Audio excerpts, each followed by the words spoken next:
নমস্কার, আশা করছি তোমরা সবাই ভালো আছো। চলো আজকে তোমাদের সাথে শেয়ার করব কুমড়ো আলুর ছক্কা। তার জন্য সবার প্রথমে আমরা কুমড়োগুলোকে টুকরো টুকরো করে নেব। এটা একটু নিরামিষ, তাই জন্য আমরা এর মধ্যে কোনো পেঁয়াজ রসুন ব্যবহার করব না। আলুগুলোকেও টুকরো টুকরো করে কেটে নেব। এরপরে সমস্ত কিছু ভালো করে তুলে রাখবো ধুয়ে।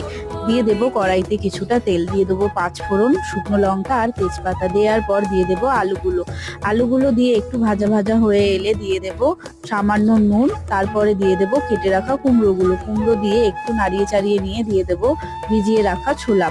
এগুলো দিয়ে খুব ভালোভাবে নেড়ে চেড়ে নেবো। তারপরে দিয়ে দেবো একটা মশলার পেস্ট। সেই মশলার পেস্টের জন্য আমরা দেবো জিরে গুঁড়ো, ধনে গুঁড়ো, হলুদ গুঁড়ো আর দেবো লঙ্কার গুঁড়ো। আর দিয়ে দেবো টমেটো আর চিরা কাঁচা লঙ্কা আর 2-4টে বাতাসা দিয়ে দেবো টেস্টটা ব্যালেন্স করার জন্য। আর দিয়ে দেবো জল। খুব ভালো করে কষিয়ে নিলেই তৈরি হয়ে যাবে এই নিরামিষ তরকারি, যেটা তোমাদের খুব ভালো লাগবে।